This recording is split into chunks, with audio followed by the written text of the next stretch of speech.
Salut les amis, c'est Lolo Bricolox pour une nouvelle vidéo. Donc aujourd'hui c'est la vidange d'une Peugeot 108 Top de 2014, moteur 1 litre VTI 68 chevaux. Voilà, je vous montre le moteur. Ça, si vous avez des doutes sur votre modèle, de toute façon il n'y a pas 50 modèles d'essence en 108. Voilà. Alors, pour rappel, le bouchon d'huile est là. La jauge à vide est là. Donc on va commencer par alors hop, je vous montre vite fait. Donc là on a notre cartouche de filtre à huile à dévisser avec une clé à griffe, c'est mieux, sinon la clé à sangle, peu importe, hein. Et ensuite normalement on doit voir le bouchon, voilà le bouchon d'huile, on dévisse également. Voilà. Et on laisse couler dans la bassine. Pour info, l'écrou c'est du 14, donc je vais mettre ma bassine dessous, enfiler mes gants, démonter la vis. Je viens déjà de la débloquer, donc vous pouvez la débloquer avec un cliquet et une douille de 14 ou une clé plate de 14. Voilà. Voilà, ça coule, hein, tranquille. Et maintenant on va dévisser le bouchon d'huile au-dessus, ce qui nous permettra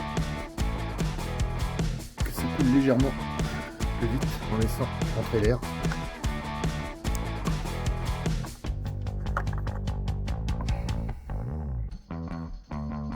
Là. Voilà, donc pièce neuve, joint 12-18, hein. Voilà. Un filtre à huile, je remets le même en neuf, exactement le même qu'il y avait mais en neuf.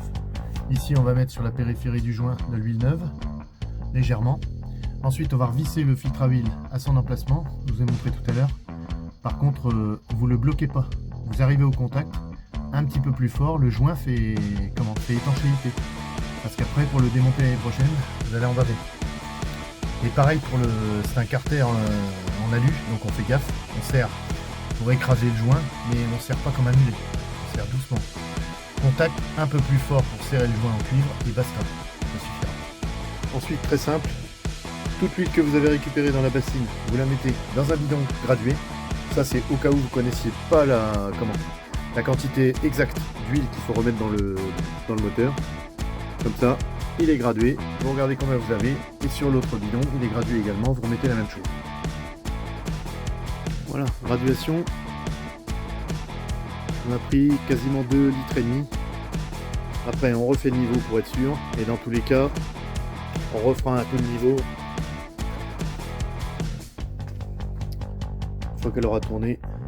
Voilà, là ça a été rempli, hop, je vais reboucher, je vais refaire un coup de tirette pour vérifier le niveau et puis ce sera bon. Vous voyez, niveau il se trouve bien entre mini et maxi, hein.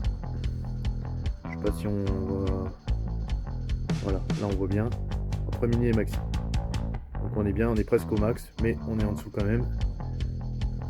Voilà, je viens d'enlever également le capot du dessus qui cache et qui protège le filtre à air que vous voyez ici. Alors, le filtre à air c'est simple, hein. Une fois qu'on a enlevé le cache, on donne un bon coup de soufflette.